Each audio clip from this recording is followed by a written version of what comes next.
Thank you. I have Dr. Ben. So, hi everyone.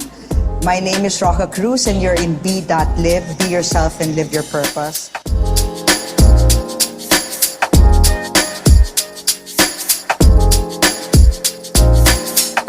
Today, we're talking about something many women quietly struggle, and that's aging or menopause. A lot of women gain weight, they can't sleep, they're moody, and it's always, the excuse is, tumatanda na ako or matanda na ako, o ganon. But what if it's your body asking for balance? My guest today, he has helped a lot of women feel alive again. In more ways than one. Dr. Ben Valdecañas. He's a specialist in regenerative medicine, and he's a sports doctor and an orthopedic surgeon. So, Dr. Ben, thank you for being here. Can you share your specialty? What led you to regenerative medicine? Okay. I'm basically an orthopedic surgeon by training, but I subspecialize in sports medicine. So it's a subspecialty of orthopedics and other specialties. Now, as a sports medicine specialist, not a lot of my patients are really sick. They come to me wanting to enhance their performance, maybe top up their functionality, get more energy, perform better. Not only at work, but also in sports, since a lot of them are weekend athletes. Now, also there's management of sports injuries. That's where I do my surgeries. So, ACL reconstructions, joint replacements, that sort. So, wait, Dr. Ben, what's your CV? Where'd you study? Alam ko, you studied in UP. That's my pre-med. Hence Okay. the UP Divers thing. That's why I know him. And then I took my medicine in UERM, and then my orthopedic surgery and general surgery training in St. Luke's Medical Center. QC pa lang nun, wala pang BGC. Oo, wala pa. So after that, I subspecialized in sports medicine in San Antonio, Texas. And then, since my parents were immigrants, I had to stay there for a lot of times. So I took certain courses, and one of them was anti-aging medicine under A4M. Okay. That's where I got trained with hormone replacement therapy. Did you live there and work there? I had a chance to work there for a while, but I really wanted to come back to the Philippines and be of service to our fellow men rather than to other people. Oo nga, we need doctors that are so open, that are forward thinkers. So, okay, ito na yun. This is what we're gonna talk about. Menopause. So, what happens to women's body during perimenopause? That's like 30s yata, you start the perimenopause. 40s, yeah. Okay. Menopause and post-menopause. Okay. People say that our hormones decline when we age, when it's the other way around. We age because our hormones decline. Ah. Yes. So Okay. menopause is that phase of a woman's life wherein her hormones stop producing, particularly your sex hormones, estrogen, progesterone, Okay. and then secondarily your testosterone as well. So, the same with men, but we'll talk about that later. Okay? So, when a woman enters menopause, usually that's at age 55, they say 10 years before that and 10 years after is the perimenopausal period. So, you experience the symptoms of hot flashes, mood swings. Mood swings. Although the mood swings, our partner or those people around us are the ones who notice it more than we do. Or the children, or the children, yayas. Yeah. So these symptoms are telltale signs that you are approaching menopause. And then we diagnose menopause when you have 1 year period that you did not menstruate. Okay, so that's menopause na. That's menopause. You must, like, this month I didn't get, pero the next month I had, that's That's still perimenopausal, Ah, okay. yes.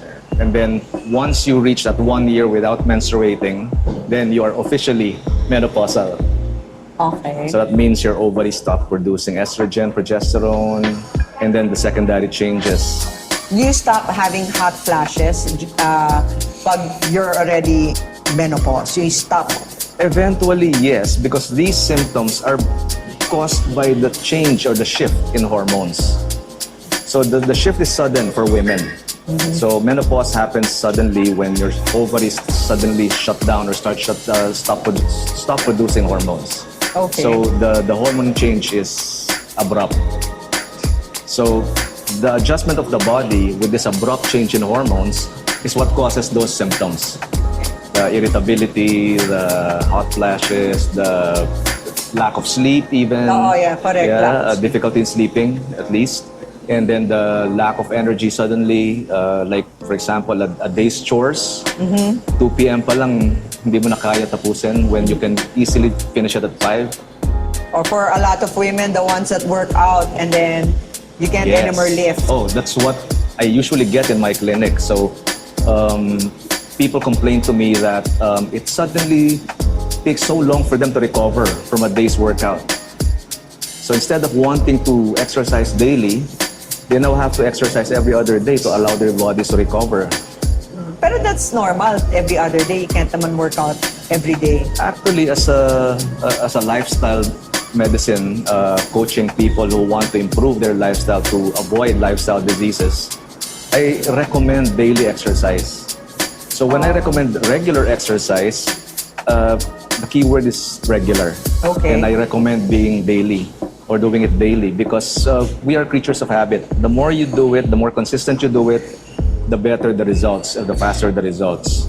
So you have to manage your exercise intensity so that you're not too tired to exercise the following morning. Okay. Kasi, well, I graduated sports, physical ed. So I know it's like when I do my exercise, I do the upper body. If I do it every day, I split it. But if I do it twice a week, I do everything Tuesday and then the whole body on Saturday or Friday.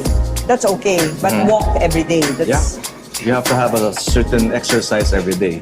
And of course, you understand, being of that background, that every good exercise program has 3 components.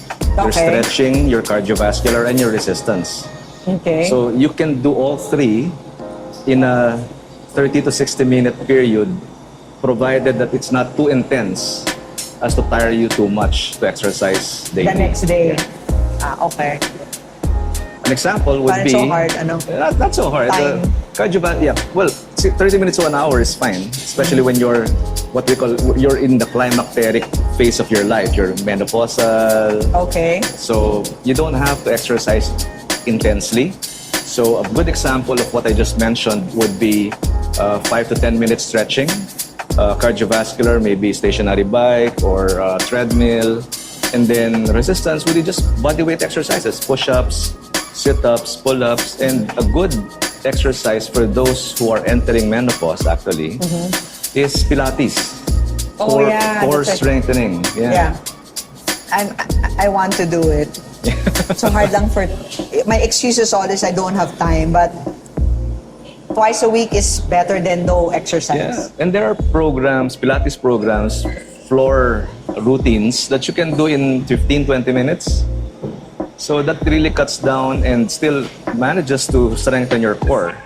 Because that does you a lot, or does a lot for you when you're really into that phase already, the climacteric phase. A strong core also supports a good balance. And most of the people in that phase of Correct. life have balance Poor. challenges. Yeah. I'm correcting my balance. Wait, so what are the early signs? I think we talked about of hormone imbalance. I know when I was younger, I had pimples. And then the dermatologist will give you hormones. But I didn't take the hormones. Parang it just gradually...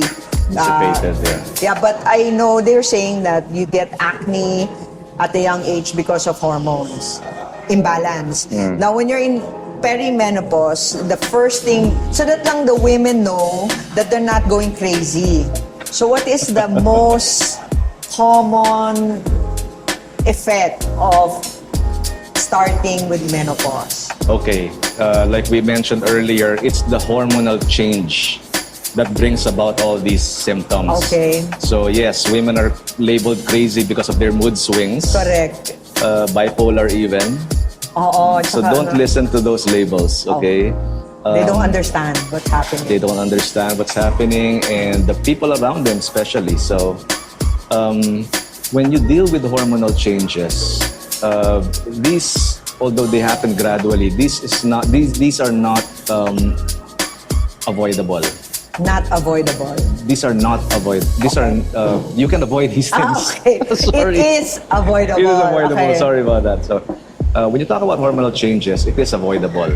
The symptoms, at least. So, you see it on memes when we get hot flashes. You just stay in a well-cooled environment. Like that's why pala most of the lolas are carrying pamaypays when you were young, di ba? They call it abanico. Oh, abanico. Yung pala hot flash na pala yun. Yeah. So, but lolas are of course past that perimenopausal phase already. Oh, the titas. Yeah, the titas. The titas.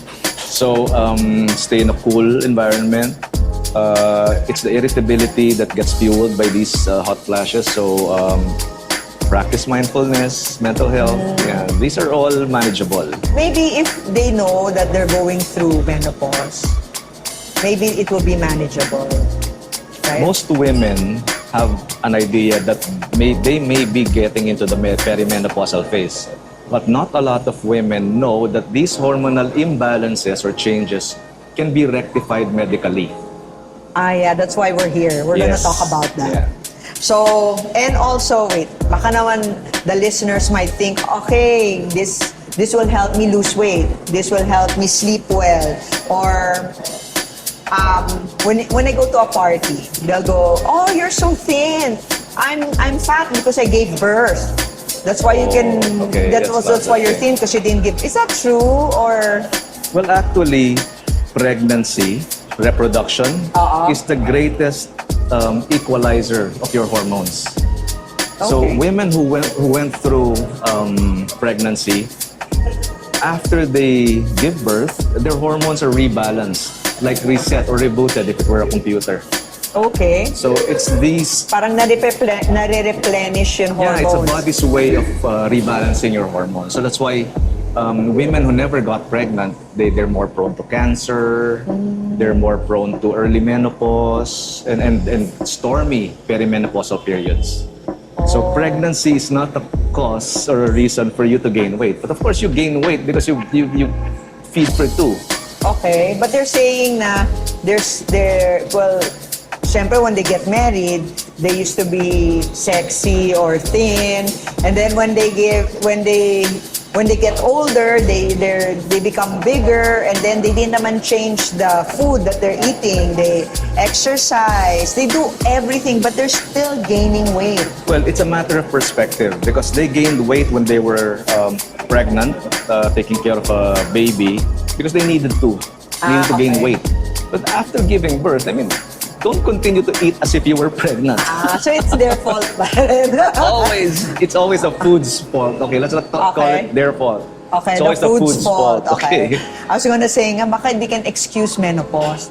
That's why they gain weight. No. Okay. So maybe people might. So do something about it as the understanding increases on these metabolic changes and metabolic causes and effects. Then the more we can do about it and anticipate it to happen. So when you give birth, then go into a very strict exercise program, diet, that sort of thing. So do something about it. Kasi most women gain weight dito sa belly area eh. That's a function of estrogen. That's estrogen Yeah. naman. More estrogen or no estrogen? Relatively more estrogen. That's Kaya why they're belly weight. increasing mid-belly fat. Okay. So we'll talk about now the meat of our meeting. Talking to Dr. Ben, we'll talk about hormone replacement. What is that exactly? And what's the difference between the synthetic hormones before that you take, like if you don't want to get pregnant, that's a hormone. Yes. So they take the pill, or they want to lose their acne, they take a pill. That's synthetic hormones. But you use Identical. hormones, bioidentical. yeah. What is that? Well, these are also synthetic or synthesized in the laboratory or pharmacy. These are from plant amino acids to produce estrogen that is very identical to human estrogen or okay. human hormones. So we do progesterone, we do estrogen, we do testosterone, we even do thyroid Estradiol. hormones. Estradiol is one kind of estrogen. Okay. And it's the kind that we test because it's the most stable in the body. So when we do bioidentical hormone replacement therapy, we put together raw materials also to come up with a synthetic hormone. But that's customized to per woman. It's not like the pill that they give and Well, yes, but the big difference, not just because they're customized to your lab results or to your current hormone levels, the big difference is oral hormones go through the liver. oh yeah, that's my next question. Yeah. I've tried to go to a lot of OB-GYNs and ask for hormone replacement, and they'll always say no, it causes cancer. It increases the risk for cancer, yes. Okay, Yeah. but is that Well, the reason it does is because when you take oral hormones, it goes through the liver as any food or medicine does, and it gets metabolized to something that's quite carcinogenic. So it has a different effect after going through the liver. Whereas bioidentical hormone replacement therapy, we use bioidentical hormones which are either applied topically or injected. okay? So usually, estrogens and progesterones, even testosterone, are applied as creams, and testosterone replacement therapy is injected. So there's no cream. There is a cream, yes, okay. also. But unlike women, men are not very responsive to topical hormones. Okay. That's a big difference between men and women. Mahilig kami magganan-ganan. Well, not only the habit, but physiology. Yeah. So bioidentical hormones are applied topically or injected, so they don't go through the liver. Okay, so it's somewhat safer. It's safer, yes. So it's safer, and bioidentical hormone replacement therapy or hormone replacement therapy is essential in managing menopause or aging. Because like I said earlier, we age because our hormones go down. Okay. Interestingly enough, our bodies are meant to live to 150. Whoa. Yes. Di ba that's Bible time eh? Talaga? Genetically speaking. So our genes are meant to last divisions of cells to Pero 150. I know in the olden times, so many people die because of plagues, because, they die at 40, at 30, di ba? But biblical times, they lived to, like Abraham lived to 800. Oo But nga. that's a shorter calendar. May ganun pa. May ganun pa. So he probably died almost 200. Oh. Alam ko, Yung olden biblical calendar is by harvest. okay, that's So interesting. it's about a fourth or a third of our present Ang year. harvest yata yung harvest twice. Twice or thrice. Or twice or four times in Okay. per season. Now, ang Gregorian calendar, which we use now, is a year because of the moon and it's astronomic. Okay. So it's the complete rotation of the Earth around the sun. Ayan. So our hormones, if it's corrected or balanced, we can live until 150 years? No, not necessarily, because there are a lot of other factors in play or at play. Okay. So I was just about to say that our bodies were meant and designed to withstand repair and regeneration to 150 years. That's why we spoke about the Gregorian calendar.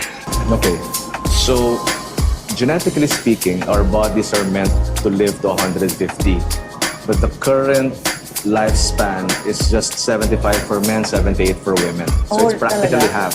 Is that all over the world or It's just global. the Philippines? It's global statistics. Sa Philippines, ano kaya? May statistics ka ba? We're actually shorter. Talaga? People die By at disease, 60? poverty, lifestyle. Heart attacks. A lot of women now are getting heart attacks. Well, just to give you an idea, we have a lot more patients now getting diagnosed with diabetes at the age of late 20s, early 30s. Heart attack, fatal massive heart attacks, age 40s. So that's how much we are shortening our lifespan because of our lifestyle. That's lifestyle. But with hormones, we can...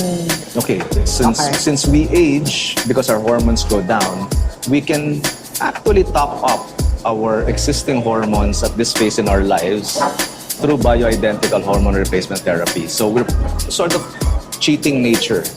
Cheating. Yeah. Okay. So we're prolonging our lives because we are healthier when our hormones are up there. We are healthier when our hormones are well balanced. So topping up your hormones gets you to a healthier state. Of course, all things held equal, like correcting your lifestyle, getting good rest, exercising, supplementing. With vitamins. Supplements, minerals. Yeah. Because not everything so the body heals itself, no, but not everything that the body needs to do so, we get from our food, especially nowadays. So we really need to supplement. Okay, Doc. With your many years of practice, tell me a story of a person that you helped that changed. Naging better yon marriage nila because of hormone replacement, or even their skin, or Well, I don't know about their marriage, but her life and lifestyle improved by leaps and bounds. Okay. I got this woman at the age of 50. Okay, 50. And she was diabetic. Okay. She was already on 5 oral hypoglycemics. That's 5 oral medicines for diabetes. Metformin, and all the newer ones. Okay. And she was already injecting with insulin. Insulin, wow. Yes. So she got diagnosed diabetic, type 2, type 2 diabetes, at the age of 25. So she's been diabetic for 25 years, and eventually, beginning 5 years ago, she was already given insulin. Okay. But all these 25 years, nobody talked to her about diet, exercise. Nobody? Yeah. It's just the doctors just gave her... Medicines. Okay. Yeah. So her doctors just gave her medicines for the elevated blood sugar or the uncontrolled blood sugar. When you can control your blood sugar just by fixing your diet. So we started putting her on a very strict low carb, low simple carbohydrate diet. We shifted her from simple carbs to complex carbs, right? From rice, bread, and pasta to vegetables and fruits and root crops. And then we minimized it. We created a meal plan for her dependent on her or based on her basal metabolic rate. Okay.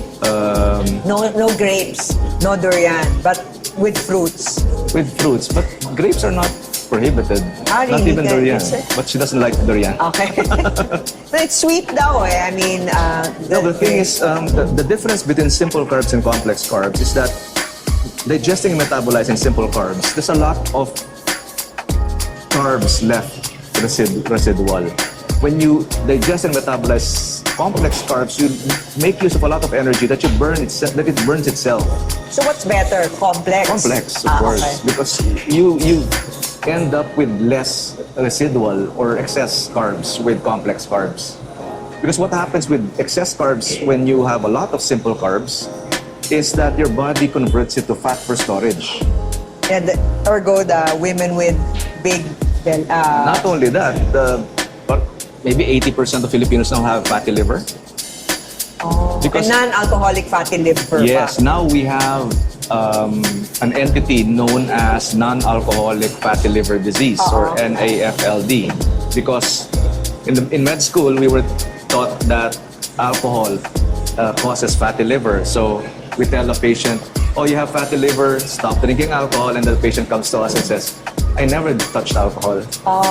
So it's the carbs in her diet or his diet that gave her or him the fatty liver. So let's go back to going back to my patient, the diabetic patient. So we put her on a strict diet, not only limiting her calories, caloric intake, but also we limited the macronutrient portion of carbohydrates. And within 1 month, we were able to get her blood sugar consistent. Wow. That her endocrinologist started pulling out insulin. So she discontinued insulin a month after the program, And she was left with her 5 oral hypoglycemics. And eventually, every second week, from then on, the endocrinologist would pull out or take out 1 oral hypoglycemic. Okay. And now she's only left with combination metformin and linagliptin. So, But did she take hormone replacement? yeah. Okay. Well, being 50, she was already in her perimenopausal, which she started having when she was 44. A chronic disease like diabetes can make you age faster. So when we tested her hormones, which is routine for us in the clinic, we request for hormonal levels. Her estrogen and progesterone were really rock bottom. So we started her on bioidentical hormone replacement therapy, and her metabolism from a BMR of 1.2, it went up to 1.5. That's good. That's good. Okay. So we were able to increase her metabolism beyond her or at par with her age, which was 50 at that time. Okay. So now, how is she doing? She's taking hormone replacements. She's on BHRT for estrogen, progesterone, and testosterone. So we customize her cream to contain 3 at a specific dosage that matches her needs. And then we put her on supplements, particularly minerals, which are important for sugar metabolism, like chromium. Oh, So that's new. I don't know chromium. it's not new. It's actually Okay. physiology, which we have in first-year medicine. Okay, but they don't. It's not in my vitamin list. Chromium. Well, maybe you don't need it. You don't have any blood sugar challenges there. So she's doing well now with 1 combination medicine for her diabetes. In fact, I don't think she can be called diabetic anymore. Wow. Because her HbA1c has been normal for the past year. Wow, that's a miracle. Well, it's not Yeah. a miracle, it's just physiology. I mean, for some people who are like going through diabetes, they think I'm diabetic forever. That's the misconception. When a patient gets 2 misconceptions there. 1, both my parents are diabetic. I have no choice but to become a diabetic. Okay, yeah. They're saying you're predisposition. You're genetically Yeah. predisposed to Yeah. diabetes. But the thing is, even if you have it in your genes from both sides, mother and father, if you fix your diet well enough, you will not get diabetes in your lifetime. And that's diabetes is like inflammation na rin. Diabetes causes a lot of inflammation, particularly in the kidneys. That's why even if you're on medication as a diabetic, you still end up with renal failure at the end of your life because you're lowering your blood sugar, but you still have diabetes going on in your cells. Wow. But HRT won't help diabetes. It can help balance your hormones because your hormones don't act individually. When your sex hormones, and mind you, we call them sex hormones because they change by gender, but they're actually not just responsible for sexual function, they're responsible for everything in the body. So if your sex hormones go down, all your other hormones go down with it. It's like a symphony, like an orchestra. So it's just not one thing. So like if I'm going through menopause, it's my whole hormone. It's your whole system. It's your whole hormonal system. It's your whole endocrine system. And it happens because environment, like you said, we're built to last 150 years old. But because of environment, it gets younger and younger. People get menopause younger. Wait, Correct. Yeah. do men experience menopause? Because it's always women, menopause. I think it's called andropause. Yes, I it just is. don't want to alienate the men listening. And then what happens to the men's hormones and how does it affect their mood? Okay. You're right, it's called andropause. And what most people don't know is that andropause can start at 30s, at a man's... Younger than at women. men's age 30, younger. Thing is, andropause happens so gradually that the change is not abrupt. Not like in women. That's why Okay. there are very telltale signs that tell you that you're menopausal. For men, I know men who have started andropausing at the age of 28. So signs would be increased formation or conversion of testosterone to dihydrotestosterone. That's the kind of testosterone that you find under your skin. Okay. And if you have a lot of that, particularly in your scalp, your hair starts losing. Okay. Yes. You didn't take your BHRT. Oh, but this is by choice. Okay. When my hair started receding, I shaved it all off. Okay. Okay. Anyway, so andropause happens so gradually that most people don't notice it. Most men don't notice it. It's actually the wives who notice it because symptoms are the same. The irritability, mood swings. How about buying a sports car at age 50? I was about to say That's midlife hard. crisis. Yeah. That's hormonal. Yes. Looking for a younger wife, that's hormonal. Cultural and hormonal. Diba? Can be, no? Kasi you're Well, not... it's driven by hormonal changes, but of course, culture, morality, ethics, has a lot to do with it. But maybe the idea. But, so they get moody. So, what if they're together, they're having their menopause and andropause, and they don't know what's happening to their... So that's... You can be a marriage counselor, science-wise, di ba? Well, I usually am when a couple consults me together. I educate them on what's happening with their moods, with their energy levels, with their libido even.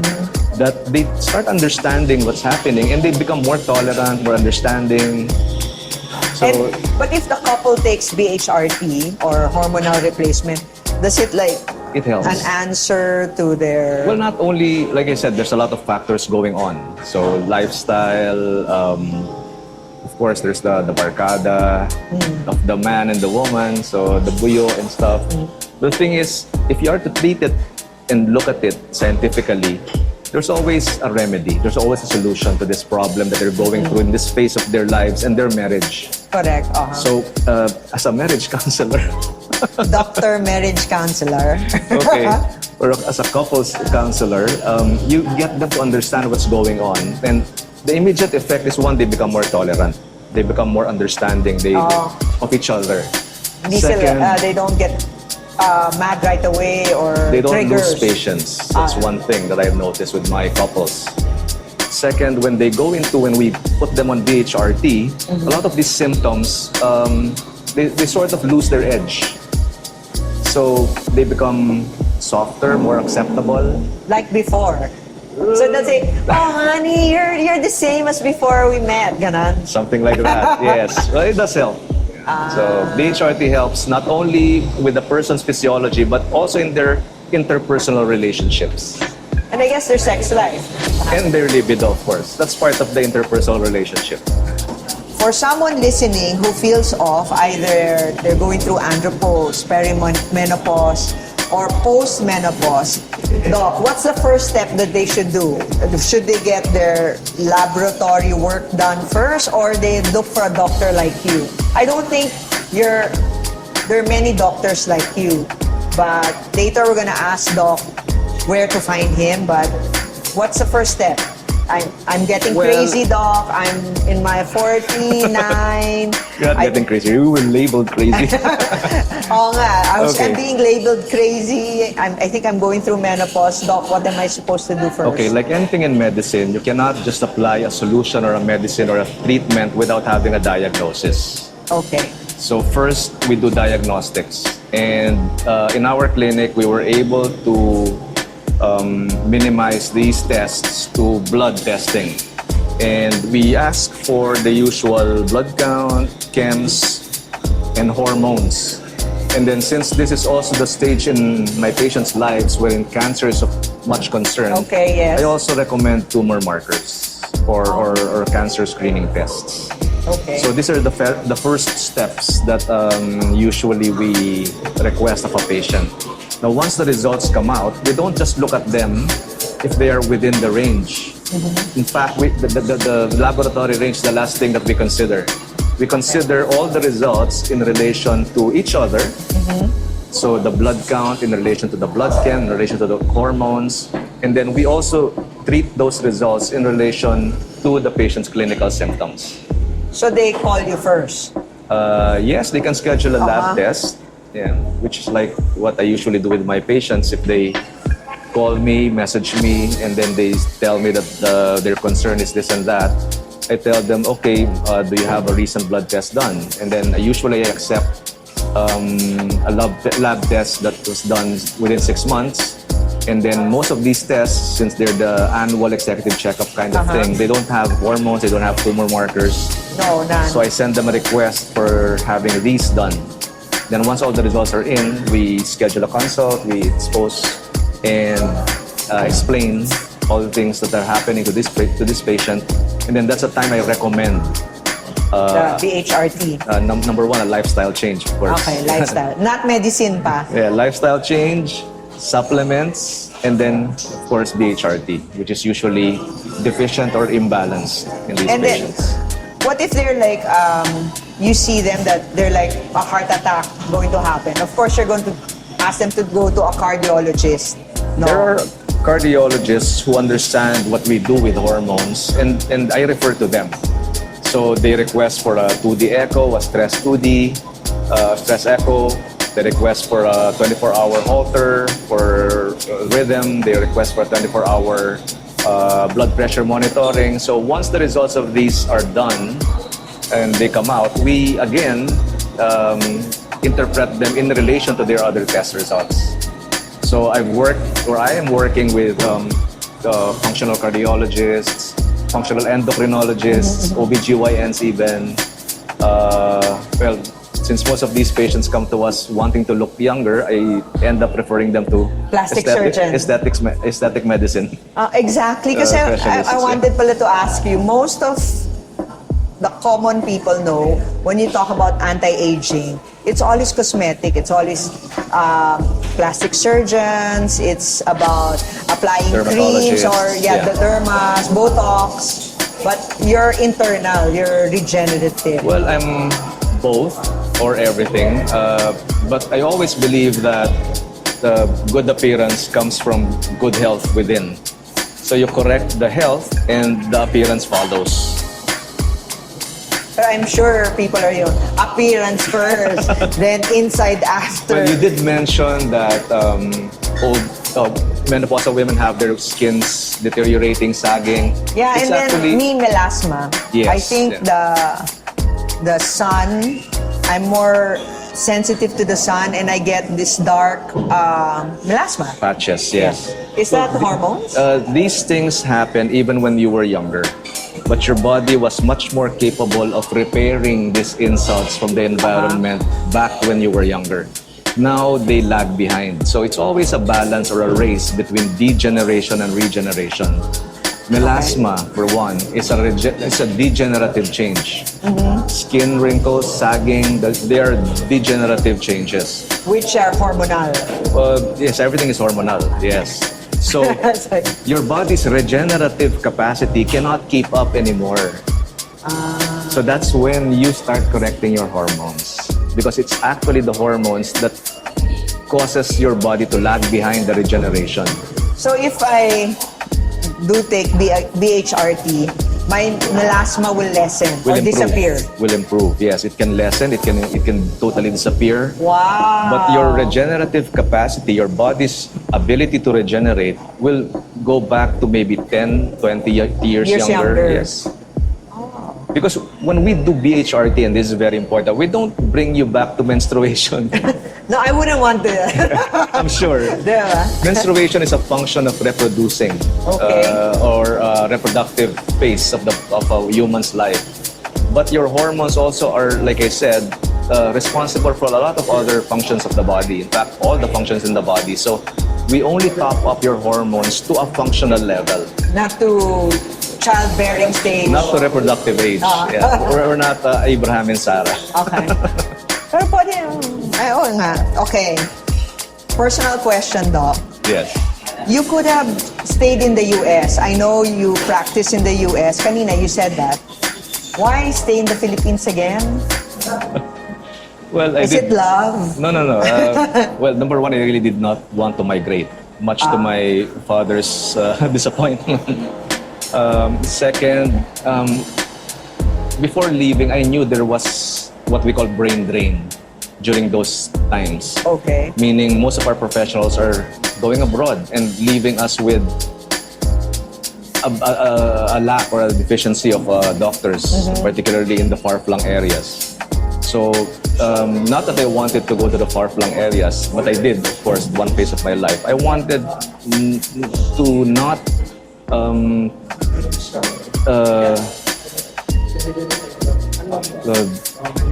not to make a condition worse. So I did not want to practice elsewhere except in the Philippines. Oh, wow. So you really sought your calling. Feeling ko calling yun eh. Kasi if you're want to stay here and you have a definite want or desire to help the Filipinos. Choosing to be a doctor is a calling. Okay. Choosing to be here is a choice. So wherever you are, doctors are usually called to service. But I knew that there was a need for doctors in the Philippines. So I wouldn't want to make that situation worse. Wow. And it's so hard to find doctors that are willing to go out of the box. Like personally, my lipid panels were so high, my LDL was high, and I went to a doctor. Then they just say, here's a statin. But I didn't want to because I didn't feel that statin was the answer. So I told the doctor, I'll first do lifestyle changes. But it's still high. And so that's why I went now to a functional doctor because I don't eat this. I lowered my carbs, but my LDL levels were still high. So I was thinking it might be hormonal. Okay, even the cardiologists will admit that they have more difficulty controlling a patient's cholesterol if the patient is 60, 65 and above. Oh, see, so it's not the answer. It's not statin. Yes, because the reason why we talked about ranges, so we treat patients with statins because their cholesterol is beyond the range. But like I said, these ranges are the least of our concerns because if you look at laboratory results, these ranges are the same practically from a teenage to an elderly. Okay. Which is not logical because the requirements and changes in the body happen as we age. So there must be a difference. So the difference lies in the fact that the basic molecule for production of hormones is cholesterol. And we need it, right, for our brain? Well, yes. As we age, we need more and more cholesterol. In fact, I don't even want to use the terminology bad and good cholesterol because bad cholesterol, which is LDL and triglycerides, you also need that in the body, particularly for repair. Our cell membrane is lipids. And we repair on a daily basis. So if you suppress lipid metabolism, then you suppress healing. So the reason why we have higher cholesterol levels in the elderly because there's so much inflammation. No, because they need cholesterol to produce more hormones and to heal more. The older you get, the more healing you need. Okay. So this thing about the elderly not needing to sleep anymore, the more they need sleep because it's in sleep we heal the body. So they don't sleep as much because their melatonin, together with all the other hormones, they decrease also. Melatonin is a hormone secreted by the brain. We call them neurotransmitters. So hormones produced in the brain are called neurotransmitters. Melatonin, one of them, declines with it. Human growth hormone declines with it. And these two we need for detoxification and regeneration. So again, that's why we need, buti na lang you're here in the Philippines or else it's so hard to find a doctor that can answer all these questions because we go to a specialist and they just do this. But with your practice, and I think you have a lot of doctors with you, functional doctors, that treat the body as a whole. There are a lot more doctors now practicing this way. So all you have to do is tell your doctor what you want, what your goals are, what you're experiencing, and your doctor will sort this out more than we used to in the past. It's just a basic understanding or going back to basics like physiology and biochemistry. So there's no witchcraft here, there's no magic. It's just going back to basics. I remember the olden times, there's only one doctor and it's just a general practitioner who does everything. Yes. Right? So actually, I have a mentor who's very influential with my wanting to practice like the old doctors that you tell me you have cough and colds and I treat your cough and colds, and then I find out that you have cough and colds every month, and we start digging and we correct that cause. That's how doctors used to be in the past. Yeah, then they do house calls before. Well, they do house calls, they treat the sick person, and then they treat all the other members of the family on a preventive stance. Galing nga eh. So, thank you, Doc. We're about to end. And I hope I can fix the sound. To everyone, every woman listening, you know, our bodies are sacred. They're not betraying us. They just need balance.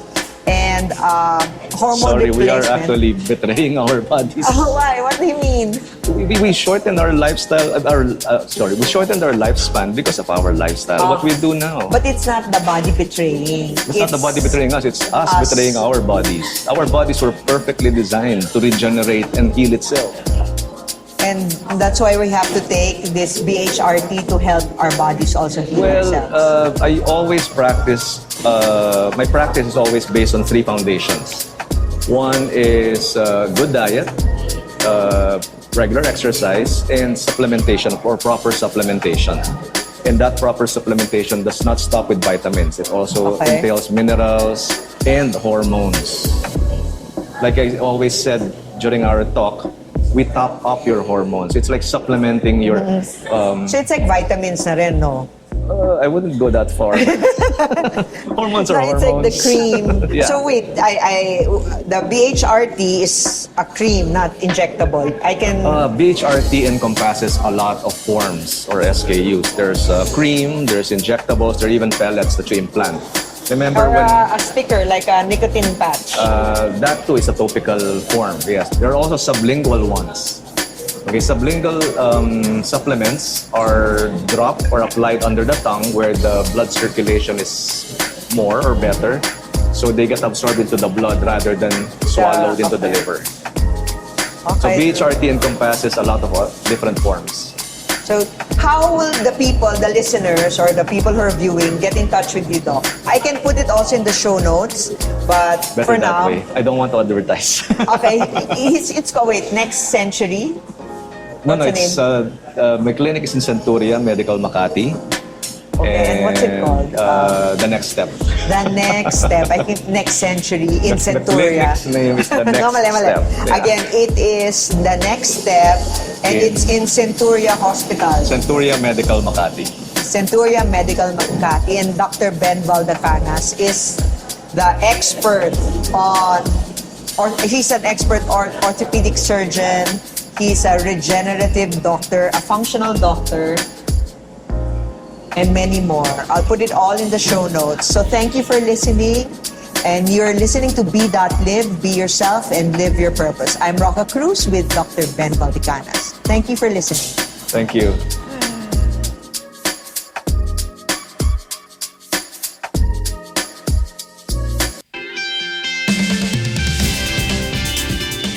This episode of Be.Live, be yourself and live your purpose was recorded at Los Tacos BGC. Thank you so much. Special thanks to Dr. Ben Valdecañas of the Next Step Center for Regenerative and Reconstructive Medicine at Centuria Medical Makati.